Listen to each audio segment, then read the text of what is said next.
పక్షముగా నేను నిలబడి ఉండగా నన్ను మీరు అభిషేకించి నీ బిడ్డలతోనూ నాతోనూ మీరు మాట్లాడి మహిమను పొందుకునమని యేసు క్రీస్తు వారి అతి శ్రేష్టమైన నామమున అడిగి వేడుకొనిచున్నాము తండ్రి, ఆమేన్. దేవుని నామమునకు స్తోత్రములండి. మరి సమయం ఇచ్చినటువంటి సేవకులకు నా ప్రత్యేకమైన వందనాలండి. అదే రీతిగా తండ్రి చిట్రాజ్ గారికి, తండ్రి గంగేశ్వరరావు గారికి, ఈ స్థలమందు కూడుకున్న మీ అందరికీ కూడా నా ప్రత్యేకమైన వందనాలు తెలియజేస్తున్నాం. అందరికీ వందనాలండి. అందరూ బాగున్నారా? దేవుని మహాకృప చేత ఏదైనా ఈ విధంగా ప్రభు యొక్క నామాన్ని మహిమపరచుటకు ప్రభు మనకు అనుగ్రహించిన గొప్ప ధన్యతను బట్టి మనందరము మన రెండు చేతుల పైకెత్తి ఆయనకు కృతజ్ఞతాస్తుతులు చెల్లిద్దాం. దేవునికి స్తోత్రం. హల్లెలూయా, హల్లెలూయా. మంచిది పిల్లారా, ప్రభు యొక్క సన్నిధానములో ఈ రీతిగా ఆయన యొక్క నామాన్ని మహిమపరచడానికి దేవుడు మనకిచ్చిన గొప్ప భాగ్యము కొరకే మనం ఎంతో ధన్యులు మరి మనం గుర్తించాలి. ఈ దినం చూడలేక చాలామంది మృతుల లోకంలో కలిసిపోయిండగా నన్ను ప్రభు ప్రేమించి ఆయన ఉచితమైన కృప చేత మనందరినీ కూడా సజీవులుగా నిలబెట్టి ఆయన సన్నిధిలో ఆరాధించు వాక్యమును ప్రభు మనకి అనుగ్రహించినారు. అందును బట్టి ఆయనకు మనమేమి ఇవ్వలేము, కానీ మనకు ప్రభు అనుగ్రహించినటువంటి ఈ జీవితాన్ని దేవుని కొరకు బ్రతకగలగడానికి మనందరము సిద్ధపడితే అదే ప్రభుకు మనము సంతోషాన్ని కలిగించిన వారము కాగలుగుతూ ఉంటాం. వారు వెంబడి వారు వాక్యాన్ని వింటూ ఉన్నాం. మన యొక్క జీవితాలలో మనం ఎలా జీవిస్తున్నాం అనేది మనల్ని మనం పరీక్షించుకుంటూ చెదైన వీరులు ఏదైనా మొలచి నేను కలవరపరచకుండా పరిశుద్ధత నుండి తొలగింపకుండా పవిత్రంగా పరిశుద్ధంగా బ్రతకగలగడానికి ఇప్పటికప్పుడే మనలను మనం పరీక్షించుకుంటూ సరిచేయబడుతూ ఉండటం చాలా మంచిదని దేవుని యొక్క లేఖనములు మనకి తెలియచేయబడుతున్నాయి. చూడండి, మననే కృత సంవత్సరం వచ్చింది అన్నట్లుగా ఉంది. అప్పుడే 24 రోజులు గతించిపోయినవి. కాలము ఎంత వేగంగా వెళ్ళిపోతుందో కాలముతో పాటు మనం కూడా మార్పు చెంది మనం ముందుకు సాగిపోవాలనేది మనము జ్ఞాపకం చేసుకోవాలి. చాలామంది తీర్మానించుకుంటూ ఉంటారు, ఈ సంవత్సరంలో నేను ఇలా బ్రతకాలి, అలా బ్రతకాలి అని అనుకుంటూ ఉంటారు. కానీ దానిని నెరవేర్చలేక కొద్ది దినములు మాత్రమే అనుకున్న దాని ప్రకారంగా బ్రతికి దేవుని కోసం చేయవలసినవన్నీ కూడా చేయకుండా ఆగిపోతుంటాం. లోకములో మనము బ్రతుకుతున్నాం. ఈ లోకం ఎప్పుడు అంతమవుతుందో మనం ఎరుగమో, ప్రభు ఎప్పుడు వస్తారో మనం ఎరుగమో, మన ప్రాణం ఎప్పుడైపోతుందో కూడా మనము ఎరగం. ఇవి మనకు తెలియని రీతిగానే అవి వస్తూ ఉంటాయి కనుక అవి రాకముందే మనం సిద్ధపడుతూ ఉండాలని కూడా పరిశుద్ధ లేఖనములు మనం వింటూ ఉంటున్నాం. చూస్తున్నట్లయితే కనుక మనం ఎంతకాలం మన కోసం మనం బ్రతికాం. అందుకే అపోస్తులైన పౌలు గారు కొరింథీ సంఘానికి వ్రాస్తూ ఆయన చెప్పినటువంటి మాటలు చాలాసార్లు మనం విన్నాం. 5వ అధ్యాయం 15వ వచనంలో ఇక మనం బ్రతకడం అనేది జీవించు వారి ఇక మీదట తమ కొరకు కాక తమ నిమిత్తము మృతి పొంది తిరిగి లేచిన వారి కొరకే మృతి పొందెను. దేవునికి స్తోత్రం. హల్లెలూయా, హల్లెలూయా. ఎందరి కొరకు మృతి పొందారండి? అందరి కొరకు కూడా. అంటే ప్రపంచంలో ఉన్న ప్రతి మనిషి కొరకు కూడా. కులమత భేదాలు లేవు. ఈ లోకంలో ఉన్న ప్రతి మనిషి కొరకు కూడా ఆయన మృతి చెంది ఉన్నట్లు లేఖనములు మనకి తెలియచేయబడుతున్నాయి. మనందరినీ విమోచించాలని, తండ్రి యొద్దకు మనలను తీసుకుని వెళ్ళాలని ఆయన మన కొరకు చేసిన త్యాగాన్ని మనము జ్ఞాపకం చేసుకోవాలి. గనుక మీ కొరకు ఆయన చనిపోయాడు గనుక మీరేం చేయాలి? మీరందరూ ఏం చేయాలి? జీవించేవారు ఇక మీదట తమ కొరకు కాక మన నిమిత్తం మృతి పొందిన వారి కోసం, అది ఎవరి కోసం బ్రతకాలి? మన కోసం ఎవరు మృతి పొందారు? ప్రభు అయిన యేసుక్రీస్తు వారు మృతి చెందారు. మన కోసం తను నలుగుబట్టబడ్డారు. మన కోసం ఆయన రక్తమును చిందించారు. మన కోసం ఆయన ప్రాణాన్ని పెట్టి ఉన్నారు. ఆ అమూల్యమైన, ఆ విలువైన, నిర్దోషమైన, ఆ నిష్కలంకమైన రక్తం మన కొరకు చిందించబడకపోతే మనమందరము కూడా నిత్య నరకములోనికి వెళ్ళిపోవాలి. ఆ నరకములోనికి వెళ్ళకుండా, ఆ నరకము నుండి భయంకరమైన అగ్ని గంధకముల చేత మండు గుండములోనికి వెళ్ళకుండా మనందరినీ కూడా రక్షించుట కొరకు, మనందరినీ కూడా ప్రభు యొద్దకు చేర్చగలుగుట కొరకు, పరిశుద్ధులుగా పవిత్రులుగా తీర్చిదిద్దగలగడానికి గాను మన కోసం ఆయన చనిపోయారని లేఖనములు తెలియచేయబడుతున్నాయి. మన కొరకు ఆయన చనిపోయారు కనుక మనము ఎవరి కొరకు బ్రతకాలంటే ఆయన కొరకే బ్రతకాలి. ఎవరి కొరకండి? ఆయన కొరకే. మనమేమంటాం? లేదండి, నా భర్త కొరకు, నా భార్య కొరకు, నా పిల్లల కొరకు, మా కుటుంబం కొరకు మేము బ్రతుకుతాము అనుకుంటూ మనం ముందుకు వెళ్ళిపోతూ ఉంటున్నాం. అయితే పౌలు గారు చెప్తున్నారు, నా కోసం, మన కోసం ఆయన చనిపోయాడు కనుక మనం అందరము కూడా ఆయన కొరకు బ్రతుకుదాం. పరిశుద్ధ గ్రంథములో చాలా మంది అలా తీర్మానం తీసుకున్నారు. చాలా మంది కూడా ఈ లోకముతో కానీ పాపముతో కానీ జోలికి వెళ్ళకుండా పవిత్రంగా, పరిశుద్ధంగా మేము నీకోసం బ్రతుకుతాము తండ్రి అని, బ్రతుకుతాము ప్రభు అని వారు తీర్మానించుకున్న వారు చాలా మంది పరిశుద్ధ గ్రంథములో వారికి కనబడుతూ ఉంటుంటారు. అని మనము కూడా ఒక నిబంధన చేసుకోవాలి, ఒడంబడిక చేసుకోవాలి, ఒక తీర్మానము తీసుకోవాలి. ఇప్పటి వరకు నా కోసమే నేను బ్రతికాను, నా కుటుంబం కోసమే నేను బ్రతికాను, కానీ ఇక శేషించిన దినములు నీ కోసం నేను బ్రతుకుతాను ప్రభు అని ఎప్పుడైతే మనం తీర్మానించుకోగలుగుతామో, తీర్మానించుకున్న దానిని ఒక క్షణములో తీర్మానించుకుని మరొక క్షణములో దాన్ని వదిలేసే వారుగా కాదు. ఒక గంట, ఒక రోజు, ఒక నెల, 2 నెలలు ఆ తీర్మానం నిలబెట్టుకుని, ఆ ఒడంబడిక నిలబెట్టుకుని మరలా తిరిగి వెనుకకు వెళ్ళిపోయే వారు కాకూడదు. ఇది జీవితాంతము కూడా ప్రభుతో చేస్తున్న ఒప్పందం, ప్రభుతో చేస్తున్న నిబంధన, ప్రభుతో నీవు చేసుకునేటువంటి ఈ యొక్క ఒప్పందమును ప్రియులారా మనము ఎలా నెరవేర్చాలి అనేది అనేక మంది భక్తులను చూసి వారు నేర్చుకోవచ్చు ప్రతి విషయంలో కూడా. అందుకే నేను గత దినాల్లో మీకు నేను తెలియజేస్తున్నట్లు చెప్పి ఉన్నాను. అది మీకు గుర్తుందో లేదో నాకు తెలియదు, కానీ యోబు గారు ఒక నిబంధన చేసుకున్నారు. ఏం చేసుకున్నారు? నిబంధన చేసుకున్నారు. ఎవరితో? ఆయన కళ్ళతో. యోబు గ్రంథం 31వ అధ్యాయం మనం ఒకసారి చూస్తుంటే ఇక్కడ వ్రాయబడిన మాటలు మనకి తెలియచేయబడతాయి. చూడండి ఒక్కసారి మొదటి వచనం. నేను నా కన్నులతో నిబంధన చేసుకొంటిని, కన్యకు నేను ఎలాగు చూచుదును అలాగు చేసినడు. చూడండి, నేను నా కన్నులతో నిబంధన చేసుకొంటిని. దేవునికి స్తోత్రం. హల్లెలూయా, హల్లెలూయా. దేనితో నిబంధన అండి ఇది? ఆయన కన్నులతో నిబంధన చేస్తున్నారు.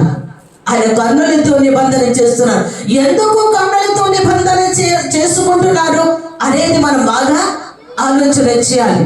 చూడండి, మనం చాలా విషయాలలో ఆలోచన లేకుండా కానీ మనం ముందుకు వెళ్ళిపోతూ ఉంటుంటాం.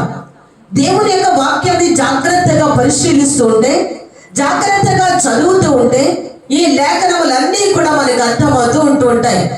ఆయన చెబుతున్న మాట, నా కన్నులతో నేను నిబంధన చేసుకున్నాను అని, నేను కన్యకను నేను ఎలాగున చూచుదును. దేవునికి స్తోత్రం. హల్లెలూయా. అంటే కన్నులతో నిబంధన చేసుకుంటే కనుక ఇక కన్యకను చూడరంటారా? ఏమండి? కన్నుతో ఇక చూడరంటారా? కానీ నిబంధన చేసుకుంటే ఇక్కడ దేవుడితో నిబంధన చేసుకున్నాను, ప్రభా ఎల్లప్పుడూ కూడా నా కన్నులు నిన్నే చూడాలి, నీ వాక్యాన్ని చూడాలి, నీ వాక్యములో ఉన్న సత్యాన్ని నేను చూసి వాటి ప్రకారంగా బ్రతకాలి అని నేను తీర్మానించుకున్న నేను మీ వైపు చూస్తున్నానా లేదా? చూస్తున్నానా? అంటే ఎలా చూచట వేరు, దేవుని యొక్క వాక్యాన్ని మనం చూస్తుంటే కనుక మనము చూసేటువంటి చూపులలో చాలా రకములుగా గత దినాల్లో మనం విన్నాం. అవ్వ పండును చూచింది, ఆకాను దేన్ని చూశాడంటే అంటే వస్త్రమును చూశాడు, వెండిని చూశాడు, బంగారమును చూశాడు కదండి. ఇలా ఒక్కొక్కరు ఒక్కొక్క దారిని చూసి వారు ఏమైపోయారు? పడిపోయారు, పతనమైపోయారు కదండి. ఆ వాక్యాలు మనం విన్నప్పుడు వాక్యము ద్వారా మన హృదయం సరి చేసుకోవడానికి మనం ప్రయత్నించాలి. ఇక్కడ చెప్పేటువంటిది ఈయన తీసుకున్న నిబంధన ఎంత గొప్పదో మనం చూడాలి. సహజంగా మనం లోకములో మనం తిరుగుతుంటాం, అంటే ఎవరి దృష్టి అయినపోతే చాలా మంది చెప్తుంటారు, నా కన్నులు లేకపోతే ఈ లోకంలో నేను బ్రతకడం వ్యర్థమండి, నా దృష్టి లేకపోతే నేను బ్రతకడం వ్యర్థమండి. ఎందుకంటే ఏది చేయాలన్నా నాకు దృష్టి కావాలి, దృష్టి లేకపోతే నేనేది చేయను. నిజమే కదా? ఒక డ్యూటీ చేయాలన్నా లేకపోతే మనం ఏది చేయాలన్నా ఈ దృష్టి మనకి చాలా అవసరం. దృష్టి లేకపోతే కనుక మనం ఏది కూడా చేయలేమని మనం ఎరుగుదాం. అంటే మనకు అవసరమైన దృష్టి దేని కొరకు ఈ దృష్టిని దేవుడు మనకు అనుగ్రహించాడో దాన్ని మనం గమనించాలి, దానిని మనం ఆలోచించాలి. ఆయన చెప్పేది ఏంటంటే, నేను నా కన్నులతో నిబంధన చేసుకున్నాను కనుక కన్యకరు నేనేలాగో అది. అంటే చూడండి, ఒక వ్యక్తి వైపు చూసేటువంటి చూపు ఎంత వ్యత్యాసంగా ఉంటుందో చూడాలి. మామూలుగా చూసేటువంటి చూపు కంటే ఒక వ్యక్తిని మోహపు చూపుతో చూసే ఆ చూపు చాలా తేడాగా ఉంటుంది కదా. వాక్యమును మనం చూస్తుండే జస్ట్ ఒకసారి మనం చూస్తున్నాం అనుకోండి, చూసినటువంటి ఆ చూపులు ఏ విధంగా ఉన్నాయి అనేది బాగా గుర్తించాలి. ఈ అధ్యాయంలో ఇదంతా మీరు చదువుకుంటే కనుక అర్థం అవుతూ ఉంటుంటది. మీరు చదువుకుంటే న్యాయమైన త్రాసులు 7వ వచనం, ఆయనను తూచును గాక, నేను త్రోవ విడిచి నడిచినడలా, నా మనస్సు నా కన్నులను అనుసరించి సంచరించినడలా, మాలిన్యమేమైనను నా చేతులకు తగిలినడలా, నేను విత్తిన దాన్ని వేరొకడు భుజించును గాక, నేను నాటినది. చూడండి పిల్లలు, ఈ అధ్యాయం మీరందరూ కూడా జాగ్రత్తగా చదవండి.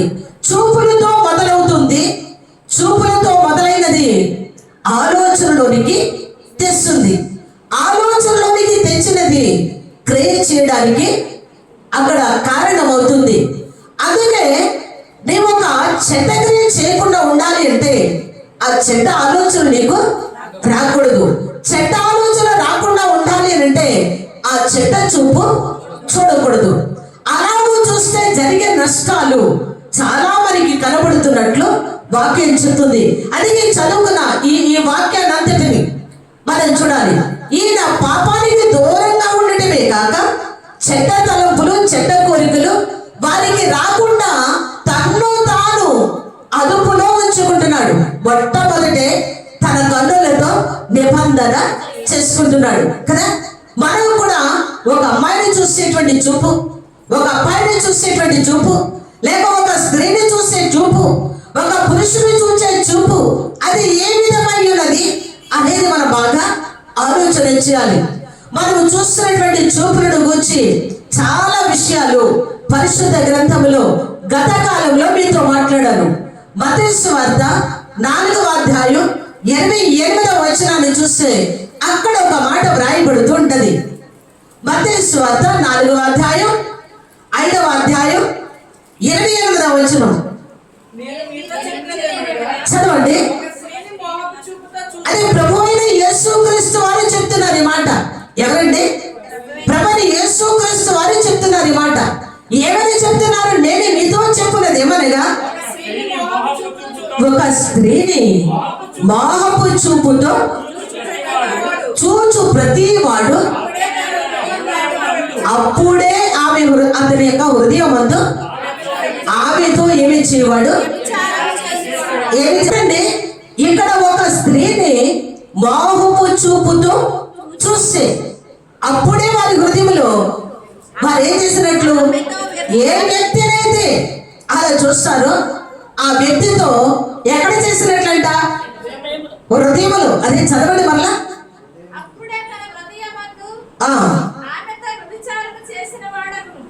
ఏమంటే అప్పుడే తన హృదయమందు ఆమెతో ఏమి చేసిన వాడు?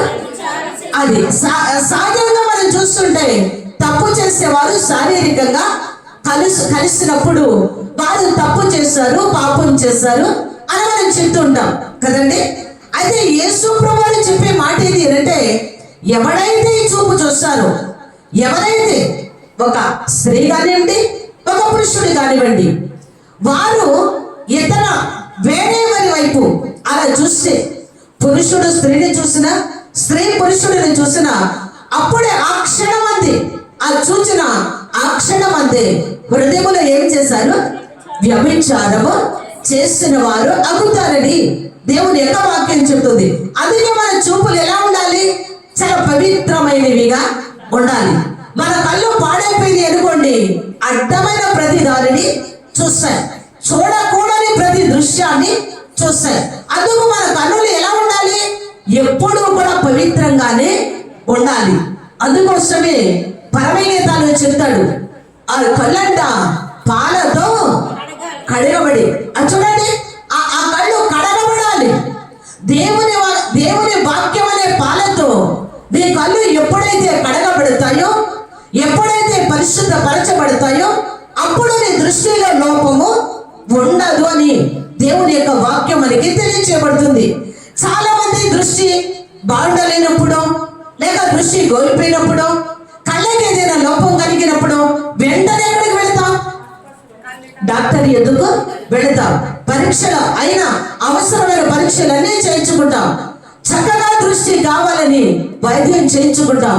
ఆధ్యాత్మికముగా కూడా నీవు గుడ్డి వాడివైతే, నీ కన్నులు సరిగా లేకపోతే, నీ కన్నులు సరిగా సూటిగా చూడకపోతే, దేవుని యొక్క సన్నిధికి వెళ్ళి దేవుని యొక్క వాక్యము చేత, ఈ వాక్యం అనే పాల చేత నీ కళ్ళు కడుగుకుంటూ పరిశుద్ధపరచుకోవడానికి ప్రభు యొక్క పాదముల మీద పడాలని దేవుని యొక్క లేఖనములు మనకి తెలియచేయబడుతూ ఉన్నాయి.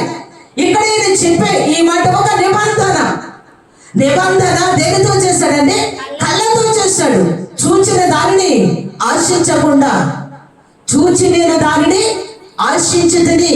ఎవరన్నారు? చూచిన ఆకాను నేను వాటిని చూసి ఆశించానని చెప్పాడు. అది రమ్యముగా ఉండట చూచి అది తినాలనుకున్నాను అన్నది హవ్వమ్మ కదండి. చూచిన వెంటనే అనుభవించాలనేటువంటి కోరికలు నీలో మొదలవుతుంటాయి. ఆ కోరికలని మొదలై చివరికి ఎక్కడికి తీసుకుని వెళుతుందంటే పాపము చేసే పరిస్థితి వరకు తీసుకుని వెళుతుంది. అందుకే ప్రారంభంలోనే నీ చూపులకు నువ్వేం చేయాలి? అడ్డము పెట్టాలి, కలిమి పెట్టాలి. ఆ చూపులు వ్యక్తంగా చూడకూడనట్లు నీ ప్రయత్నము చేయాలని దేవుని యొక్క లేఖనములు మనకి తెలియచేయబడుతున్నాయి. చూడండి పిల్లారా, మనము అలాగూ చూడకుండా ఉండాలి. ఎలాగునా చూడకుండా ఒకసారి 101వ కీర్తన 3వ వచనం, 101వ కీర్తన 3వ వచనం చూద్దాం. నేను ఏ దుష్కార్యమును ఉంచుకొనను. చూడండి ఏం చెప్తున్నాడంటే, నా కన్నుల ఎదుట నేను ఏ దుష్కార్యమును ఉంచుకొనను. దేవునికి స్తోత్రం, హల్లెలూయా. దేని ఎదుట అంటే ఏ కార్యం అన్నది? దుష్కార్యం. దుష్కార్యాన్ని నా కన్నుల ఎదుట నేను ఉంచుకొనను. భక్తి మార్గము తొలగిన వారి క్రియలు నాకు అసహ్యములు, అవి నాకు అంటనీయులు. దేవునికి స్తోత్రం, హల్లెలూయా. భక్తుడు ఇక్కడ చెబుతున్న మాట, నా కన్నుల ఎదుట నేనేముంచుకుంటాను? ఏమిటి? దుష్కార్యం ఇష్టపడను. దుష్కార్యం, ఆ చెడ్డ కార్యమును నా కన్నుల ఎదుట ఉంచుకోను. ఆ చెడ్డ పని చేయడానికి నేను ఇష్టపడను. అందుకే నా కన్నులు నేను ఏం చేస్తాను? 19వ కీర్తన 119వ కీర్తన 37వ వచనం. 119వ కీర్తన 37వ వచనం. వ్యర్థమైన వాటిని చూడకుండా నా కన్నులు త్రిప్పివేయుము. నీ మార్గములలో నడుచుకొనుటకు నన్ను బ్రతికింపుము. దేవునికి స్తోత్రం. అందరూ గట్టిగా చెప్తారు, దేవునికి స్తోత్రం. ఏమీ చూడకుండా, దుష్కార్యము చూడకుండా. అక్కడ ఏం చెప్పాడు ఆయన? అక్కడ నా కన్నులు ఏం చేయాలి? అప్పుడే వదిలేశారు. ఏముంచుకోడు? దుష్కార్యములు. ఎక్కడ ఏం చెప్తున్నాడు ఈయన?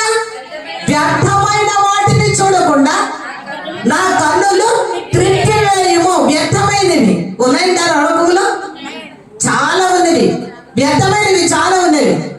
ఆ వ్యర్థమైనవన్నీ కూడా చూడకుండా ఉండాలి అంటే నా కన్నులు ఏం చేయాలి? త్రిప్పివేయి. లోకంలో నేనున్నాను కనుక నేను లోకములో జీవిస్తూ ప్రయాణం చేస్తున్న నేను ఒకవేళ త్వరపడి నా దృష్టి వాటి మీదకి వెళుతుందేమో, అలా వెళ్ళకుండా నా కన్నులు ఏం చేయాలి? త్రిప్పివేయాలి. ఏం చేయాలి? త్రిప్పివేయమని భక్తుడు చెప్తూ ఉన్నాడు. ఇక్కడ మనం చూస్తుంటే, లోపము తట్టు కాక నీ శాస్త్రముల తట్టు నా హృదయము. దేవునికి స్తోత్రం. దేని వైపు తిప్పాలి? నీ శాసనములు నీవు నాకు ఇచ్చావే, నీవు నాకు ఇవ్వబడినటువంటి శాసనముల తట్టు నా హృదయాన్ని నీవు త్రెప్పాలి. చెడ్డవాటిని చూడకుండా నా కన్నులు త్రెప్పాలి.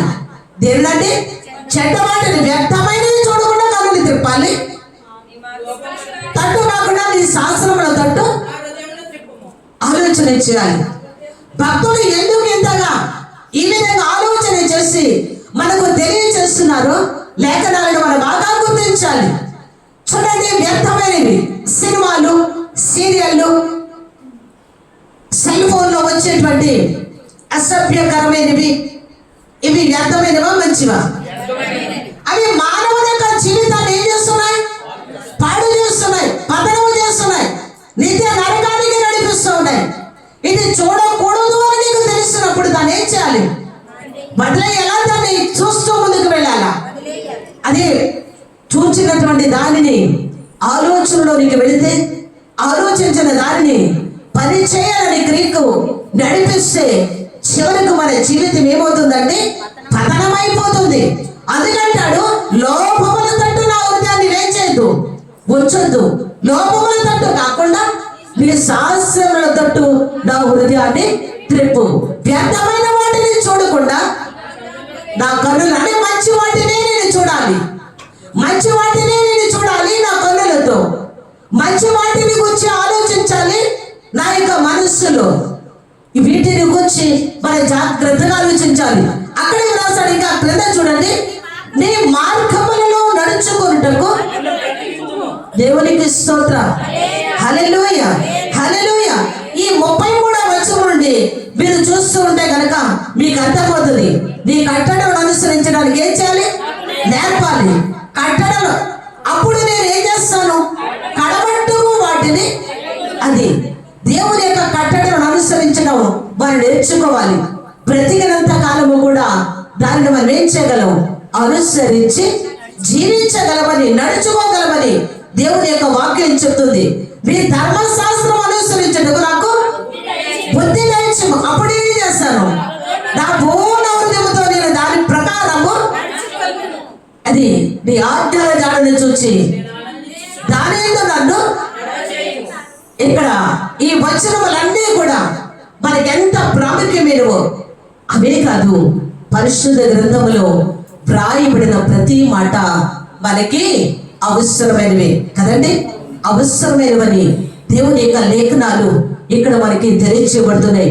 మన కన్నులు వ్యర్థమైన దానిని దేని వైపు కూడా మనం చూడకూడదు. చూడాలంటారా? చూడకూడదు. వాటి వైపు చూడకుండా మన కన్నులు ఏం చేయాలి? త్రిప్పి వేసుకోవాలి. ఒకవేళ ఆకస్మికంగా నీ ముందు ఎవరైనా కనబడినప్పుడు వాళ్ళ దాన్ని చూడాలి అని నీవు చూస్తున్నప్పుడు, ఒకవేళ నీ మనస్సు నేను పాడు చేస్తూ నీ ఆలోచనలు వేరే విధంగా పనిచేస్తూ ఉంటే కనుక వెంటనే నీ కన్నులు ఏం చేయాలి? త్రిప్పేయాలి. ఒక్కసారి చూస్తాం మామూలుగా, మరలా రెండవసారి చూడాలని నీ మనస్సు నేను ప్రేరేపిస్తుంది. మూడవసారి అలా చూచి పాపములు పడిపోవడానికి అవకాశములు చాలా ఎక్కువ. ఆ పరిస్థితికి వెళ్ళకముందే నువ్వేం చేయాలి? నీ కన్నులను త్రిప్పివేయాలి. అందుకు త్రిప్పివేయగలవు ఎప్పుడు అంటే నీ కన్నులతో నీవు నిబంధన చేసుకున్నప్పుడు. అందుకే దేవుని యొక్క వాక్యం చెప్తుంది కదా అతి స్పష్టముగా, శరీరాశ, నేత్రాశ అంటే ఈ నేత్రాశ అంటే కళ్ళు ఏముంటది? ఆశ. ఆ ఆశని ఏం చేయాలి? చంపేయాలి. ఆ ఆశని చంపుకోవాలి. శరీరాశ, నేత్రాశ, జీవపడంభం ఇవన్నీ కూడా అంటే తండ్రి వల్ల పుట్టవా? కావు. ఇది అపవాది నేను ప్రేరేపించి దాని వైపు ఆకర్షించుకోవడానికి ఇవన్నీ నీకు కలుగ చేస్తుంది కనుక వాటిని జయించగలిగిన శక్తిని నీవు పొందుకోవాలి అని దేవుని యొక్క వాక్యం మనతో స్పష్టంగా మాట్లాడుతుంది. సామెతల గ్రంథం 4వ అధ్యాయం 21వ వచనం ఒకసారి చూద్దాం. చూడండి, సామెతల గ్రంథం 4వ అధ్యాయం 21వ వచనం చదవమ్మా. వాటిని తొలగిపోని ముఖము నీ హృదయమందు వాటిని భద్రపరచుకొనుము. దేవునికి స్తోత్రం. హల్లెలూయా. నీ కన్నుల ఎదుట నుండి వాటిని తొలగిపోనివ్వకు. అక్కడేమన్నాడు? నా కన్నులు తొలగించు. దేనికోసం? వ్యర్థమైన వాటిని చూడకుండా నా కన్నులను తిప్పి తొలగించు, దాని వైపు వచ్చొద్దు అని చెప్పి మనకు హెచ్చరిక చేస్తే, ఇక్కడ సొలొమోను గారు చెప్తున్న మాట చూడండి. నీ కన్నుల ఎదుట నుండి వాటిని తొలగిపోనీయకము. వేటినంటే అది మనతో చెప్తున్నాడు. ఆ పైన వ్రాసినటువంటి ఆ మాటలు మీరు చూస్తుంటే 20వ వచనం, నా మాటలను ఆలకింపుము, నా వాక్యములకు నీ దేవునికి స్తోత్రం. హల్లెలూయా. నా వాక్యానికి నువ్వేం చేయాలి? చెవి యొక్కాలి. చెవి యొక్కి నువ్వేం చేయాలి? నీ కన్నులో ఎదుటండి వీటిని దేవుని యొక్క అంటే ఎప్పుడూ నీ కళ్ళ ముందు వాక్యం ఉంటే కనుక ఏ విధమైన వ్యర్థమైనది చూడాలని ఆలోచన నీకు రాదు. వస్తుందా? అస్సలు అలా చూడాలనిపించదు. నీ కళ్ళ ముందు ఎప్పుడు కూడా ఏముండాలి? దేవుని యొక్క వాక్యం. అడిగినన్నాడు, నా కుమారుడా నా మాటలను నా వాక్యములకు నీ చెవియుకము. చెవులు వాక్యములకు ఒకటే కాకుండా నీ కన్నుల ఎదుట కూడా వాటిని ఏం చేద్దు? నీ హృదయమందు వాటిని భద్రము చేసుకొనుము. దేవునికి స్తోత్రం. హల్లెలూయా. వేటిని భద్రం చేసుకోవాలి? ఎప్పుడైతే నీ హృదయంలో వాక్యం ఉంటుందో అప్పుడు పాపము చేయడానికి నువ్వు చూసినా, ఒకవేళ నేను చూసినా కానీ నీ హృదయం త్వరపడనీయదు. ఆ పాపం చేయడానికి నేను ప్రేరేపింపనివ్వదు. కారణం ఏంటి అంటే కనుక నీ హృదయంలో ఏముంది? వాక్యము ఉంది. ఈ వాక్యము ఏం చేయాలి? భద్రము చేసుకోవాలి. వెండి, బంగారం, ధనము, విలువైనది ఏదైనా భద్రము చేస్తాము, కానీ దేవుని యొక్క వాక్యాన్ని భద్రము చేస్తామా? భక్తుడు చెప్తున్నాడు, నీ హృదయమందు దేవుని యొక్క వాక్యాన్ని ఏం చేయాలి? భద్రము చేయాలి. భద్రము చేస్తే గనక మనం ఏం చేయమంట? మనం ఏం చేయండి? పాపము చేయం. 119వ కీర్తనలో 11వ వచనంలో చెప్తాడు, నీ ఎదుట నేను పాపము చేయకున్నట్లు నా హృదయములో ఏమొచ్చుకున్నాను? అది అంటే మన హృదయంలో ఏముండాలి? ఇప్పుడు దేవుని యొక్క వాక్యం ఉండాలి. దేవుని యొక్క వాక్యం మన హృదయంలో ఉంటే గనక అప్పుడు మనం పాపము చేయడానికి అవకాశం ఉండదు. అక్కడ ఆయన చెప్తున్నాడు, నా హృదయంలో నీ వాక్యం ఉంచుకున్నాను నీ ఎదుట. ఎందుకనమాట? పాపము చేయకున్నట్లు. అందుకోసం నీ హృదయంలో ఏం భద్రం చేయబడాలి? వాక్యం. అందుకు నీ కన్నుల ఎదుట నుండి ఎప్పుడు కూడా ఈ వాక్యాన్ని తొలగించేసుకోకు. నీ కన్నుల ఎదుట ఎప్పుడు దేవుని యొక్క వాక్యం ఉండగలగడానికి నీవు లేస్తే చాలు. దేవుని యొక్క వాక్యాన్ని చదవగలిగేటట్లు ధ్యానించగలిగేటట్లు, ఆ ధ్యానించిన మాటలు నీ హృదయంలో ఉండగలిగేటట్లు నీ ప్రార్థించాలి. హృదయంలోనికి వెళ్ళిన మాటలు గట్టిగా భద్రం చేసుకోవాలి. వాటిని బయటికి వెళ్ళిపోనివ్వకూడదని దేవుని యొక్క లేఖనాలు తెలియచేయబడుతుంది. అంతేకాకుండా అప్పుడు ఏం జరుగుతుందంటే, ఏమంటే వాటిని భద్రం చేసుకుంటే దొరికిన వారికి అవి జీవమును, వారి సర్వ శరీరములకు ఈ హృదయములో నుండి జీవధారలు. కాబట్టి అన్నింటికంటే ముఖ్యముగా నీ హృదయమును భద్రముగా కాపాడుకొనుము. దేవునికి స్తోత్రం. దేన్ని కాపాడుకోవాలి? 1 వాక్యం భద్రం చేయాలి. 2 హృదయాన్ని కాపాడుకోవాలి. హృదయాన్ని భద్రంగా కాపాడుకోవాలి. ఎందుకు కాపాడుకోవాలంటే హృదయం మోసకరమైనది. ఎలాంటిది? మోసకరమైనది. అన్నింటికంటే ఘోరమైన ఏ వ్యాధికైనా మందు ఉంది, కానీ ఈ వ్యాధికి మందు లేదు. ఉందంటారా? ఉంది. యేసు రక్తం. ఏమండి? యేసు రక్తం. గుండె పాడైతే మనిషి ఒకవేళ బ్రతకడేమో, కానీ నీ గుండె పాడైతే, నీ హృదయం పాడైతే దేవుని యొక్క రక్తము చేత దేవుడు నిన్ను శుద్ధీకరించగలడు. ఎప్పుడు అంటే నీవు దేవుని వైపు తిరిగినప్పుడు, నీవు దేవుని యొద్దకు వచ్చినప్పుడు. అందుకే ఎప్పుడూ నీ హృదయంలో ఈ వాక్యం ఉంటే జీవధారలు బయలుదేరుతాయి. ఈ వాక్యం నీకు ఏమిస్తుంది? జీవం అనిస్తుంది. ఏమిస్తుందంటే సర్వ శరీరానికి ఆరోగ్యం ఇస్తుంది. అందుకే దేవుని యొక్క వాక్యం ఎప్పుడూ నీ హృదయంలో ఉండాలి, నీ కన్నుల ముందు ఉండాలి. నీ కన్నుల ముందు ఉండవలసినవి వ్యర్థమైనవి మాత్రం కాదు. అందుకే ప్రారంభంలోనే యోబు గారు ఏం చెప్తున్నారంటే, నా కన్నులతో నేను నిబంధన, దేనంటే కన్నులతో నిబంధన చేసుకుంటానని ఆయన చెప్పగలిగారు. నేను ముందు చెప్పాను కదా, చూచిన తరువాత ఆలోచనలోనికి వెళతాం. ఆలోచనలోనికి వెళ్ళిన తర్వాత దాన్ని అగ్రి చేయడానికి మన హృదయాన్ని ప్రేరేపింపబడుతుంది. పాపం చేయడానికి సిద్ధపడతాం. అక్కడ వరకు వెళ్ళకముందే ప్రారంభంలోనే మనం ఏం చేయాలి? మన ప్రారంభంలోనే ఏం చేయాలి? ఆ చూస్తున్నటువంటి అవి వ్యర్థమైనవి అని తెలిస్తే వెంటనే దానికి అక్కడ పులి స్టాప్ పెట్టాలి. వెంటనే దేవుని వైపు తిరగాలి, మోకాళ్ళు వేసి ప్రార్థన చేయాలని దేవుని యొక్క వాక్యం చెప్తుంది. మనం ఎవరిని చూడాలి అంటే కనుక ప్రభువును మాత్రమే చూడాలి. దేవుని వాక్యాన్ని చూడాలి, ప్రభువును మాత్రమే చూడాలి అని దేవుని యొక్క వాక్యం చెప్తుంది. మనం చూస్తుంటే కనుక చూచారు, ఆలోచించారు, ఆలోచించి అదే తెలుసుకున్నారు, పాపం చేయడానికి ప్రయత్నించారు. ఎవరు వారు? దావీదు గారు. ఎవరంటే? దావీదు గారు. ఆయన మనం చూస్తుంటే ఈయనేమో కన్నులతో నిబంధన చేసి అస్సలు మనస్సు, తలంపులు, ఆలోచనలు ఎటువైపు కూడా వెళ్లకుండా ప్రారంభంలోనే కన్నులతో నిబంధన చేస్తే దావీదు గారు ఏం చేశారంటే వారి కన్నులతో చేయడానికి కారణమైందని వాక్యం చెప్తోంది కదండి. ఆయన చూచాడు. ఎవరిని? చూశాడు. ఒక స్నానం వచ్చి స్త్రీని చూచాడు. చూసి నేను చూడకూడదు అని ముందుకు వెళ్ళిపోయాడా? చూచిన ఆయనలో ఆలోచనలు మొదలైంది, తలంపులు మొదలైంది. ఈ అందమైన ఈ స్త్రీ ఎవరు? ఆచూకీ తెలుసుకున్నాడు కదండి. అక్కడితోనే మొదలలేదు. ఎందుకు వచ్చాడు? పరివారాన్ని అడిగాడు, ఫలానా అడ్రస్ తెలుసుకున్నాడు. వెంటనే ఇంటికి రప్పించుకున్నాడు. పాపం చేసి పంపివేశాడు. దానికి ప్రతిఫలముగా ఆమె గర్భం తెరవబడింది. దాన్ని దాచిపెట్టడానికి ఆయన చేస్తున్నటువంటి ఆ పనాది వేది అంటే ఆ స్త్రీ యొక్క భర్తను చంపించారు. ఎక్కడ దాకా వెళ్ళిపోయిందో చూడండి. అలాంటి ద్రోహ కార్యాలు చేయకుండా ప్రారంభంలోనే నువ్వేం చేయాలి?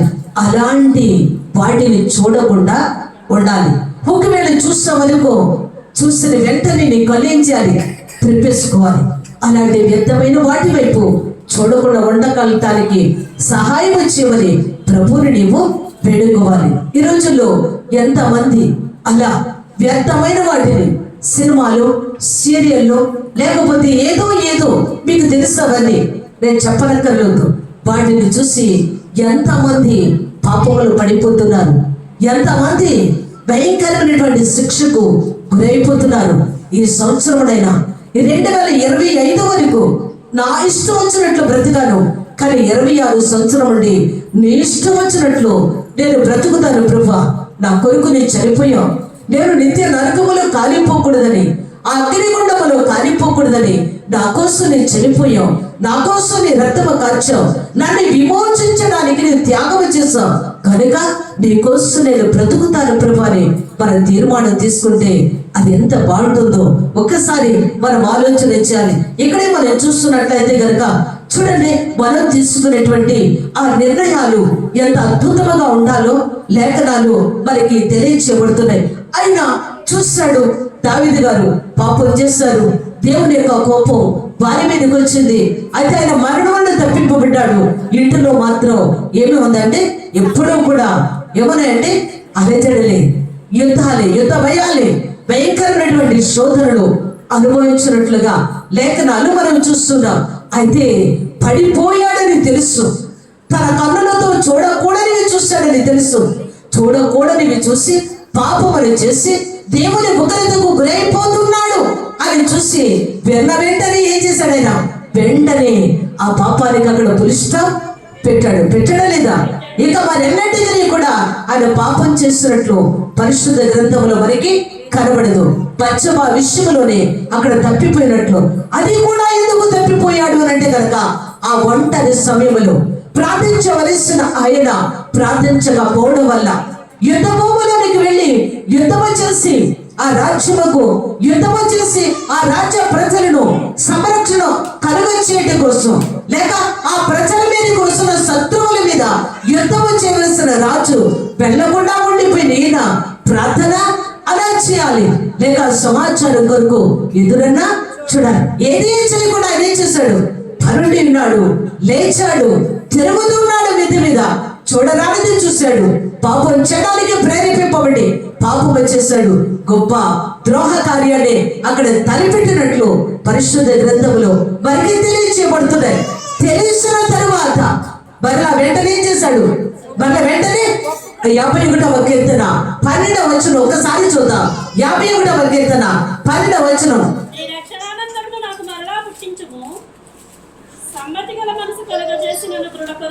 దేవునికి స్తోత్రం, హల్లెలూయా. నీ రక్షణానందము నాకు మరలా పుట్టించుము, సమ్మతి గల మనసు కలుగ చేసి నన్ను దృఢపరచుము. దేవునికి స్తోత్రం, హల్లెలూయా. ఏ పుట్టించాలి? నీ రక్షణానందాన్ని నేను కోల్పోయాను. ఇక్కడ మొదటి వచనం నుండి కూడా మీరు చూస్తుంటే కనుక ఆయన తను చేస్తున్న పాపములకు వచ్చి, తన వీడిపోయినటువంటి క్రమానికి వచ్చి ఆయన దేవుని యొక్క సన్నిధిలో ఎంత వినిపించాడు, ఎంత ప్రార్థన చేశారు. దేవుని యొక్క లేఖనములు మనకి అక్కడ బాగా అర్థమవుతుంటాయి. ఇక పైనుండి మీరు వస్తున్నట్లయితే ఈ వాక్యాలన్నీ మీరు చదవండి. 10లో దేవా నా యందు నీవు శుద్ధ హృదయము, నా అంతరంగములో స్థిరమైన మనసు స్థిరపుటాన్ని నూతనముగా పుట్టించుము. దేవునికి స్తోత్రం, హల్లెలూయా. ఎక్కడంటే నా యందు ఏ హృదయం కావాలి? నా హృదయం మలినమైపోయింది, నా హృదయం పాడైపోయింది, చూడరాని చూచాను, చెడ్డ ఆలోచన కలిగించుకున్నాను, ఆ చెడ్డ ఆలోచన నెరవేర్చడానికి పాపం చేసి పవిత్రమైన నా హృదయాన్ని నేనేం చేసుకున్నాను? పాడు చేసుకున్నాను, బలిడం చేసుకున్నాను. కాబట్టి ఇప్పుడు ఏ హృదయం కావాలి? శుద్ధ హృదయం నాకు కావాలి. ఏ హృదయం అంటే శుద్ధ హృదయం. అంతేకాదు నా అంతరంగంలో ఎలాంటి మనసు కావాలి? స్థిరమైన మనస్సును నువ్వేం చేయాలి? నూతనముగా పుట్టించుము. దేవునికి స్తోత్రం, హల్లెలూయా. ఎంతమంది ఇలా ఆలోచన చేస్తున్నారు? ఒకవేళ తెలియకు, ఒకవేళ తెలుసు నీ పడిపోయావు, దేవుని వాక్యం నీతో మాట్లాడుతుంది, ఇది చేయకూడదు, ఈ తప్పు చేయకూడదు, ఈ పాపం చేయకూడదు అనే వాక్యం నీ హెచ్చరిక చేస్తుంది. చేసిన వెంటనే, విన్న వెంటనే, ఆ మాట విన్న వెంటనే ఎంతమంది సరిదిద్దుకోగలుగుతున్నారు? నాతాను ప్రవక్త ఆయనతో చెప్పాలి, వెంటనే లొంగిపోయాడు. పాపము చేసిన వాడను నేనే. ఒప్పుకున్నాడు. ఎప్పుడైనా తన పాపాన్ని ఒప్పుకున్నాడు, ఆ పాపాన్ని విడిచిపెట్టాడు. ఒప్పుకొని విడిచిపెట్టి ప్రభు యొక్క క్షమాపణ కొరకు ఎంతగా పశ్చాత్తాపడి ప్రార్థించాడు. అధ్యాయం మీరు చదవండి, మీకు అర్థమవుతుంది. ఎప్పుడైనా పశ్చాత్తాపం దేవుడికి వచ్చిందా? భర్తుంటే కూడా పరాయి పురుషుడు కొరకు ఆశపడతావు, భార్యని కూడా పరాయి భార్య వైపు, పరాయి భార్య ఆమె వైపు నేను చూస్తుంటావు. నీ వయసు వివాహం కాకపోతే ఎవరినో నేను చూస్తుంటా. ఆశపడుతుండే నీ కన్నులు చూడరానివి చూసి చేయరానివి చేయాలని నీ మనసు ప్రేరేపణ కలిగి ముందుకు వెళ్ళిపోతూ ఉంటావు. దేవుని వాక్యం విన్న తరువాత ఇది నేను చేయకూడదు అని నేను ఎప్పుడైనా ఆలోచన చేస్తావా? నీ కన్నులతో నిబంధన చేసుకున్నావా? ఎప్పుడైనా నేను చేసిన దానిని ఒప్పుకొని విడిచిపెట్టి మరలా తిరిగి పరిశుద్ధ పరచబడడానికి ప్రయత్నించవా? ఆలోచనించే. ఏ తప్పు నేను చేయడం లేదన్నట్టు రహస్యంగా చేసే తప్పు ప్రజలకు కనబడకపోవచ్చు, కానీ ఎవరు చూస్తారు? దేవుడు చూడడా? అందరికీ తెలిసి పాపం చేయొచ్చేమో అనుకుంటే ప్రజలే చూస్తారు, దేవుడు కూడా చూస్తాడు. దేవుని యొక్క వాక్యం అంతా ఎన్నోసార్లు మాట్లాడుతుంది. అయినను నీవు నీ హృదయాన్ని దేవుని వైపు తిప్పు. అక్కడ ప్రార్థన చేస్తున్నాడు రాజైన ఆయన, ప్రార్థన చేస్తున్నాడు. నా అంతరంగమందు స్థిరమైన నీ మనసు స్థిరంగా ఉండదు. ప్రార్థనలో ఉంటే దేవుని మీద ఉంటది, బయటికి వెళితే పాపం మీద ఉంటది. దేవుని సన్నిధిలో ఉంటే పాడాలనుకుంటావు, బయటికి వెళితే దేవుని పాటలు ఆలయంలో పాడుతావు, బయటికి వెళ్ళి సినిమా పాటలు పాడుతావు. దేవుని మందిరంలో వాక్యాన్ని వింటావు, బయటికి వెళ్ళి వ్యర్థమైన వాటిని వింటావు. ఇవి తెలుస్తున్నాను కానీ మానవ కావాలని హెచ్చరిక చేస్తున్నా. దావీదు గారి వలె నువ్వు ఎప్పుడైనా పశ్చాత్తాపడ్డావా? ఎప్పుడైనా వదిలిపెట్టావా? ఇది చేస్తే నా కుటుంబం మీదకి, నా బిడ్డల మీదకి, నా కుటుంబంలో నాకున్నటువంటి సమస్య మీదకి దేవుని ఉగ్రత వస్తుందేమో అని ఎప్పుడైనా ఆలోచించావా? ఇక్కడ ఆయన ఎంత పశ్చాత్తాపడుతున్నాడు. దేవా, నా హృదయం వద్దు ఎలాంటి కావాలి? శుద్ధ హృదయం కావాలి. నా హృదయం పాడైపోయింది, నా హృదయం అపవిత్రమైపోయింది, మలినమైపోయిన హృదయాన్ని మళ్ళా తిరిగి నువ్వేం చేయాలి? శుద్ధ హృదయముగా మార్చాలి. అంతేకాదు నా అంతరంగములో ఏ మనసు కావాలి? స్థిరంగా ఉండలేకపోతున్నాను, స్థిరంగా భక్తి చేయలేకపోతున్నాను, స్థిరంగా నేను ఆరాధించలేకపోతున్నాను. దేవుని మందిరంలో ఉంటేనే నేను ఆరాధించాలి, నీ కొరకు బ్రతకాలనుకుంటున్నాను. బయటికి వెళ్ళగానే నా ఆలోచనలు వేరైపోతున్నాయి, నా చూపులు వేరైపోతున్నాయి, నా పనులు వేరైపోతున్నాయి. అలాంటిది కాదు తండ్రి, నీతోనే నేను ఉండాలి, నీకోసమే నేను బ్రతకాలి అని నా హృదయాన్ని శుద్ధపరిచి పవిత్రపరచు. దానిని అంతేకాదు నా అంతరంగాన్ని స్థిరపరిచి ఏం చేయాలి? నా అంతరంగా ముందు ఏం చేసి స్థిరమైన ఏ మనస్సు? నేను తరచుగా మీతో చెప్తున్నాను, మనసు ఏం చేస్తుంది? అడియాసులు కలిగి అక్కడక్కడ కదండి. నీకు నచ్చిన చోటలో వెళ్ళిపోద్ది. ఆదివారం ఒక రోజు కంట్రోల్ ఒక గంట ఉంటామేమో. కొంతమంది మందిరంలో కూడా వాళ్ళ మనస్సు దేవుని మీద పెడతారా? ఫోన్ చేసుకునేవాడు కొంతమంది, వాక్యం చెప్తుంటే పాటలు రాసుకునేవాడు కొంతమంది, ప్రార్థన చేస్తుంటే పాటలు తిరిగేసేవాడు కొంతమంది. వాళ్ళు దేవుని వైపు వాళ్ళ మనస్సు ఏకాగ్రత కలిగి వారు ఉండారా? దేవుని మీద వారి మనస్సు గెలుపుకోరు. నా అంతరంగంలో ఏ మనస్సు కావాలి? స్థిరమైన మనస్సు కావాలి. అదేనే ఎలాంటిది? నూతనముగా ఎలా పుట్టించాలి? నూతనముగా పుట్టించుమని సన్నిధిలో అంటూ నీ పరిశుద్ధాత్మను నా ఎదురు నుండి చూడండి. అది ఎంత తెగించుకున్నాడు, ఎంత పశ్చాత్తాపడుతూ, అయ్యో నీ సన్నిధిలో నుండి నన్ను నీవు తులసివేయకు. నీ మందిరములో ఆరాధించకుండా నేను ఉండలేను. గత దినాలు మీకు నేను చెప్పాను కదా, అక్కడక్కడ ఉంటూ గుహలలో, ఆ కొండలలో ఉంటూ మందిరాన్ని పోగొట్టుకున్నందువల్ల ఎంతో విలపిస్తూ ఆ మందిరంలో గడపాలని ఆయన ప్రార్థన చేశారు. గత దినాల్లో మీతో నేను తెలియజేశాను. అవకాశం ఉండి కూడా దేవుని మందిరంలో మనం ఏం చేయలేకపోతున్నాం? ఆరాధించలేకపోతున్నాం. దేవుని మందిరంలో నుండి దేవుడు త్రోసివేస్తే కనుక మన స్థితి ఏమవుతుందో ఆలోచించండి పిల్లారా. ఆయన బ్రతిమలాడుతూ ప్రార్థన చేస్తూ ఆయన చెప్పుకొస్తున్న మాట ఏది అంటే కనుక నీ రక్షణానందము ఏమండి? నీ పరిశుద్ధాత్మ తీసివేయవద్దు, నీ సన్నిధి నుండి త్రోసివేయవద్దు. నీ రక్షణానందాన్ని నాకు మరలా పుట్టించము. దాన్ని కోల్పోయాను, రక్షణ నేను కోల్పోయాను. కోల్పోయిన ఆ రక్షణ ఆనందం మరలా నాకు పుట్టించు. ఎంతమంది రక్షించబడి పడిపోయారు? ఎంతమంది ప్రభుత్వ ఒప్పందం చేసుకున్న తర్వాత ఎక్కడ ఆ రేవులు, ఆ నీటిలో, ఆ సేవకుల ముందు నీవు ఒప్పుకున్నావు అనుకుంటున్నావు. అదంతా పరలోకపు తండ్రి చూస్తున్నాడని నీవు మర్చిపోతున్నావు. ఆ నీటిలో దిగినప్పుడు, గట్టు మీద ఉన్నప్పుడు, మందిరంలో నీ చేత ప్రార్థన చేస్తున్నప్పుడు, ఇక నేను ఎప్పటికీ పాపం చేయను తండ్రి అని ఒప్పుకొని బయలుదేరి వెళుతున్నావు. వెళ్ళిన నీవు మరలా సేవకుల ముందు ఒప్పుకుంటావు. సేవకులు చెప్తారు కదా, ఇంకెప్పటికీ కూడా పాపము జోలికి వెళ్ళవంటే ఏమంటాను? వెళ్ళను, నేను పాపం చేయను, నేను లోకం వైపు చూడను, నేను ప్రభు బిడ్డగానే జీవిస్తానంట. కానీ ఆ ఒప్పుకున్న ఒప్పందం, తీసుకున్న నిబంధన ఏం చేస్తున్నా? మీరిపోతున్నా, మరిచిపోతూ ఉన్నా. దేవుని ఎదుట పరలోకపు తండ్రి ఆ దినం నీ బాప్తిసం తీసుకుంటే, ఆ దినం నీ ప్రభు బిడ్డగా మారితే పరలోకంలో గొప్ప విందు జరుగుతుంది. అబ్బో, నా బిడ్డ, నా కుమారుడు, నా కుమార్తె లోకము జోలికి, పాపం జోలికి వెళ్లకుండా నా కౌగటిలోనికి లేక నా సన్నిధిలోనికి నన్ను అంగీకరించే బిడ్డగా మార్చబడ్డారు అని పరలోకపు తండ్రి ఆనందిస్తే కొద్ది రోజులలోనే ఆ సంతోషాన్ని దుఃఖముగా నీవు మారుస్తున్నావు. ఆలోచనించి ప్రభు దగ్గర తీర్మానించుకొని ఎన్నిసార్లు పడిపోయా, ఎన్నిసార్లు పడిపోయా, ఎన్నిసార్లు ఆ ఒప్పందం నుండి బయటకు వచ్చేస్తా. ఆలోచనించి ఒకసారి. ఈయన అయితే దేవుని సన్నిధిలో నీ సన్నిధులను త్రోసివేయకు, పరిశుద్ధాత్మ తీసివేయకు, నీ రక్షణ ఆనందమును మరలా పుట్టించు. కోల్పోయినయా దారిలో ఉన్న బాధ, పోగొట్టుకున్న దారిలో ఉన్న బాధ, ఆవేదన, ఆ శిక్ష ఎంత ఘోరమైనదో నేను తెలుసుకున్నాను. దయచేసి నీవు మరలా తిరిగి ఎప్పుటించాలి? రక్షణ. ఆ రక్షణలో ఉన్న ఆనందం చాలా మంది అనుభవించలేకపోతున్నారు.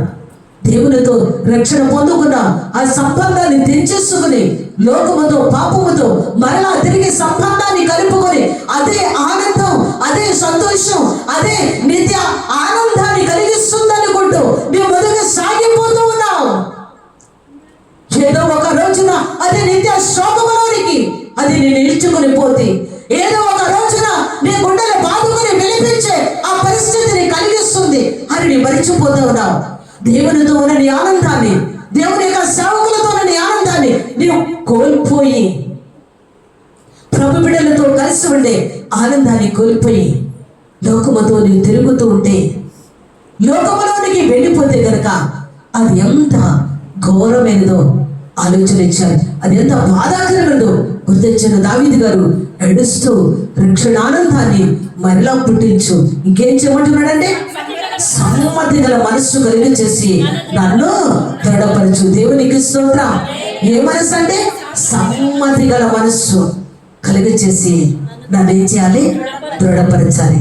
నన్ను నీవు ధైర్యపరచాలి, నన్ను నీవు బలపరచాలి. ఏ మనస్సు అది? సమ్మతి గల, పైనుంచి పడు స్థిరమైన మనస్సు ఎలా పుట్టించాలి? నూతనముగా పుట్టించబడిన తర్వాత దేవునితోనే కలిసి ఉండే సమ్మతి గల మనస్సు ఏం చేయాలండి? దృఢపరచు, నన్ను బలపరచు అని ప్రార్థన చేస్తున్నాడు. ఆయన పడిపోయాడు, కానీ వెంటనే లేచాడు. ఆయన పడిపోలేదు, తన కన్నులతో యోబు నిబంధన చేశాడు. దావీదు గారు నిబంధన చేయలేకపోయాడు, కానీ వెంటనే లేచి మరలా తిరిగి ప్రభుతో గొప్ప నిబంధన చేశారు. మరి నీవు ఒకసారి ఆలోచించి దేవుని యొక్క వాక్యాన్ని మనము చూస్తుంటే చాలా అమూల్యమైన విషయాలు మనకి తెలియచేయబడుతుంటాయి. ప్రభు సన్నిధిలో నీవు నేను ఎలా బ్రతకాలో ప్రభు నేర్పిస్తున్నప్పుడు వాటిని మీరు త్రోసివేయకండి. ఈ సంవత్సరంలోనైనా నీవు ప్రభు కొరకు బ్రతకడానికి ప్రయత్నము చేయాలి. అందుకే చదివించబడిన లేఖన భాగంలో ఎబ్రీయులకు రాసిన పత్రిక 11వ అధ్యాయం 24వ వచనం అంటారా? ఒకసారి చూడండి.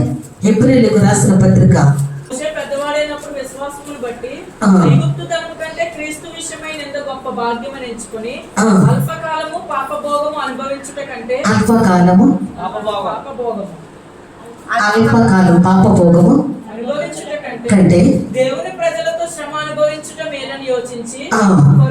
ఫరో కుమార్తె యొక్క కుమారుడనని అనిపించుకొనుటకు ఆ. ఒప్పుకొనలేదు. ఆ. అనగా అతడు ప్రతిఫలముగా కలగబోవు బహుమానమందు దృష్టించెను. దేవునికి స్తోత్రం. హల్లెలూయా, హల్లెలూయా.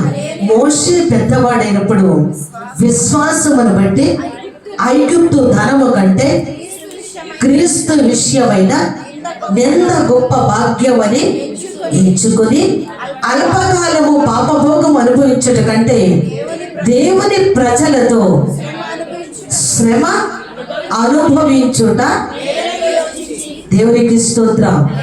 ఏమని యోచించాడట? మేలని యోచించాడు. ఏది మేలని యోచించాడు? దేవుని ప్రజలతో శ్రమ అనుభవించుట. చూడండి, ఈయన తన జీవితం అంతా కూడా దేవునికి ఏం చేశాడు? ఏమండి, దేవునికి ఏం చేశాడు? జీవితం అంతా ప్రభుతోనే బ్రతకాలని ఒప్పందం చేసుకున్నాడు కదండి. ఎక్కడ నుండి వచ్చేసాడు? ఎక్కడ నుండి? ఐగుప్తు నుండి బయటికి వచ్చేసాడు. ఇక్కడ మీరు చదివిన వాక్యం, మోషే పెద్దవాడైనప్పుడు విశ్వాసమును బట్టి ఐగుప్తు ధనము కంటే క్రీస్తు విషయమైన నింద గొప్ప భాగ్యమని ఎంచుకుని అల్పకాలము పాపభోగం అనుభవించుట కంటే దేవుని ప్రజలతో శ్రమ అనుభవించుట నేను అనుకున్నాడంట. ఇక్కడ మీరు చూడాలి, మోషే గారిని మీరు చూస్తుంటే కనుక, ఒకటి ఫరో కుమార్తె అనిపించుకోవడానికి ఏమీ లేదు, ఆయన అనిపించుకోవడానికి ఒప్పుకోలేదు. అక్కడ మీరు చూస్తుంటే ఫరో యొక్క కుమారుడని అనిపించుకోవడానికి ఒప్పుకోలేదు కదండి. ఆ ఫరో కుమారుడిగా ఉంటే కనుక, అంతేనంటారా? ఫరో కుమార్తె యొక్క కుమారుడిగా ఉంటే ఫరో తర్వాత ఈయనే రాజు కదండి. అయితే ఎంత ఆధిక్యతను తను వద్దనుకున్నాడో చూడాలి, ఎంత గౌరవాన్ని అతడు వద్దనుకున్నాడో చూడాలి. ఫరోకుండే గౌరవం సామాన్యమైనదా? కాదు, అది చాలా గొప్పది. అందుకు ఫరో కుమార్తె యొక్క కుమారుడు అంటే ఒక గుర్తింపు నాకు అక్కర్లేదు అనుకున్నాడు. ఈ లోక మర్యాదలు కూడా నాకు ఈ లోక గౌరవం నాకు అక్కర్లేదు అనుకున్నాడు. ఈ లోక గౌరవం అంటే ఫరోగా ఉంటే ఎంత గౌరవం ఉంటుందో, ఆ ఫరోగా ఉంటే ఎంత పేరుంటుందో ఈయనకి తెలుసు. అయినను కానీ ఆ గుర్తింపును ఏం చేశాడు? ఈయన వదులుకున్నాడా లేదా? అనిపించుకోవడానికి ఒప్పుకోలేదు. ఏమనిపించుకోవడానికి? ఫరో కుమార్తె యొక్క కొడుకుని అనిపించుకోవడానికి ఒప్పుకోలేదు. రెండోది మనం చూస్తుంటే కనుక పాప భారం, అల్పకాలము పాప భోగము అనుభవించుకో అంటే పాప సుఖాన్ని ఈయన ఏం చేశాడంటే నిరాకరించాడు. అల్పకాలం, ఏ కాలం? అల్పకాలం పాప భోగము అనుభవించడం ఈయన ఒప్పుకున్నాడా? ఒప్పుకోలేదు. అంటే అల్పకాల ఆ భోగాన్ని, అల్పకాల ఆ పాప ఆనందాన్ని అది ఏం చేశాడు? తృణీకరించాడు. దానికోసం మీద ఇష్టపడలేదు. మూడవదిగా మనం చూస్తుంటే కనుక అక్కడ చూడండి, ఐగుప్తు ధనము కంటే నింద గొప్ప భాగ్యమని ఎంచుకుని దేవునికి స్తోత్రం. హల్లెలూయా. అంటే ఐగుప్తు ధనము కంటే, ఐగుప్తు ధన సంపద కంటే క్రీస్తు విషయమైన నింద గొప్ప. అంటే క్రీస్తు కొరకు బ్రతకాలనేటువంటి ఆ పిలుపును కలిగి ముందుకు వెళ్ళాడు తప్ప ఐగుప్తు ధనాన్ని ఆయన ఆశించలేదు. లోక భోగాలను, లోక సంపదలను ఆశించి ఎంతమంది ప్రభుని విడిచిపెడుతున్నారు ఆలోచించండి. లోకం అల్పకాల పాపం, అల్పకాల పాపం అది క్షణిక ఆనందాన్ని ఇస్తుంది. ఒక క్షణ ఆనందము కోసం లేక కొంతకాల ఆనందము కోసం ఎవరిని వదిలేస్తున్నావు? నేను రక్షించిన దేవుని వదిలేస్తున్నావు. నీకోసం ప్రాణం పెట్టిన దేవుని వదిలేస్తున్నావు కదా. దేవుని వదిలిపెట్టి పాపం వైపు నీ పరుగులు తీస్తున్నావు. ఈయన ఎంత శ్రేష్టమైన లక్షణము కలిగి బ్రతుకుతున్నాడో చూడాలి.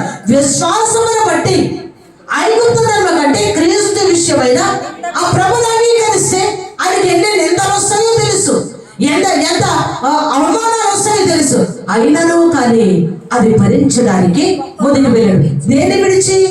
ఐగుప్తు ధనము విడిచి, ఆ భోగ భాగ్యాలను విడిచి, అక్కడ పేరు ప్రఖ్యాతులను విడిచి క్రీస్తు కోసం ఏం చేయడానికి వచ్చాడు? నిందింపబడటానికి. ఇశ్రాయేలు ప్రజలు ఎంత ఘోరాతి ఘోరంగా ఆయన అవమానపరిచేవారు కదండి. మాట వినకుండా తిరుగుబాటు చేస్తూ నిందిస్తూ ఫరో ఎదుట ఎన్నిసార్లు నిందలు అనుభవించాడండి. వాటన్నింటిని అనుభవించడానికి ఆయన ఇష్టపడ్డాడు. ప్రభు కోసం నువ్వేనెంత భరిస్తున్నావు? ఏదైనా చేయగలుగుతున్నావా? ఏది కూడా అవసరమైతే దేవుని వదిలేస్తా, దేవుని సన్నిధిని వదిలేస్తా, నీకున్నదేదో దాన్ని పట్టుకుని ముందుకు వెళ్ళిపోతూ ఉంటావు. అదే నీకు ముఖ్యం అనుకుంటావు. దేవుని యొక్క ఆ భక్తులు దేవుని కోసం బ్రతికిన సమర్పించుకున్న సమర్పణ, వారి తీసుకున్న ఒప్పందాలని మనం ఎప్పుడు కూడా జ్ఞాపకము చేసుకో. ఇవి నేను పురుగొల్పడానికి, నేను ప్రేరేపించడానికి, నేను బలపరచడానికి అని మరిచిపోతూ ఉంటాం. దాన్ని నిర్లక్ష్యం చేస్తుంటాం. చూడండి, ప్రత్యేకమైన 3 ఉదాహరణలు మనం అక్కడ చూడగలిగాం. ఒకటి, ఐగుప్తు ధనాన్ని నిరాకరించాడు. లోకములో ఉండే ప్రతి దానిని కూడా ఆ పేరు ప్రఖ్యాతులను వదులుకున్నాడు. పాప సుఖాన్ని కూడా వదులుకున్నట్లుగా లేఖనములు ఇక్కడ మనకి చాలా స్పష్టంగా తెలియచేయబడుతున్నాయి. ఎందుకంట అనగా ప్రతిఫలముగా కలుగబోవు బహుమానమునందు దృష్టి ఉంచెను. దేవునికి స్తోత్రం. దేనికంటే ప్రతిఫలముగా, అనగా అతడు ప్రతిఫలముగా కలుగబోవు బహుమానమందు దృష్టి ఉంచెను. దేవునికి స్తోత్రం. హల్లెలూయా, హల్లెలూయా. చూడండి, ప్రతి వారికి కూడా దేవుడు ఏమి ఇవ్వబోతున్నాడు? బహుమానాన్ని ఇవ్వబోతున్నాడు. ఆ బహుమానం అందుకోవడానికి అపోస్తలుడైన పౌలు గారు పరిగెట్టారా లేదా? ఓపికతో పరిగెట్టాడు కదండి. జట్టైన పోరాటం పోరాడాడు, ఓపికతో క్రమముగా పరిగెత్తాడు. ఆ బహుమానాన్ని ఆయన అందుకున్నాడు. నేను అందుకున్నాను అని చెప్పగలిగాడు కదండి. మరి మనం ఒకసారి ఆలోచించు, నీవెవరి కోసం బ్రతకాలనుకుంటున్నావు? ఈయన అంతటి భోగ భాగ్యాలు కలిగిన ఆ రాజ్యంలో ఉండడానికి ఆయన ఇష్టపడలేదు. మరి మనం ప్రభు కోసం ఏం చేయగలుగుతున్నాం? ఎలా బ్రతకగలుగుతున్నాం? ఆలోచన చేయాలని దేవుని యొక్క వాక్యం ఇక్కడ మనకి తెలియచేయబడుతుంది. ఈయన ఒప్పందం చేసుకున్నాడు. జీవించిన జీవితం అంతా, శేషించిన కాలమంతా కూడా ఎవరితో బ్రతకడానికి? దేవునితోనూ దేవుని ప్రజలతో బ్రతకడానికి ఇష్టపడ్డాడు. మనం ఎవరితో బ్రతకడానికి ఇష్టపడదాం? ఎవరి కోసం జీవించడానికి మనం సిద్ధపడదాం? ఆలోచించండి. దేవుని యొక్క ఆ అమూల్యమైన ఆ ప్రాణ త్యాగాన్ని జ్ఞాపకం చేసుకుని నీకోసమే చనిపోయాడని, నీవు ఇకనైనా దేవుని కోసం బ్రతకడానికి ప్రయత్నించాలి అని దేవుని యొక్క లేఖనాలు వారికి తెలియచేయబడుతున్నాయి. మనం ఒప్పందం తీసుకున్న ఈ సంవత్సరమైన నీకోసం నేను బ్రతుకుతాను ప్రభా, నీకోసం నేను జీవిస్తాను ప్రభా అని ప్రార్థన చేద్దాం. మోషే గారు అంతటి వారే దేవుని యొక్క పిలుపును అందుకొని ఆయన ముందుకు వెళ్ళగలిగితే, దేవుడు ఎన్నోసార్లు నేను పిలుస్తుంటే నీవు ప్రభువు లోపడగలుగుతున్నావు లేదో ఆలోచనించే. ఆ విధంగా దేవుని యొక్క పిలుపునందుకుని ప్రభు నీకోసమే చనిపోయాడని, నీకోసమే తన ప్రాణం పెట్టాడని ఆలోచన కలిగిన దానవై, ఆలోచన కలిగిన వాడవై ఇక నుండి నీ బ్రతికే బ్రతుకు ఎవరి కోసం బ్రతకాలి?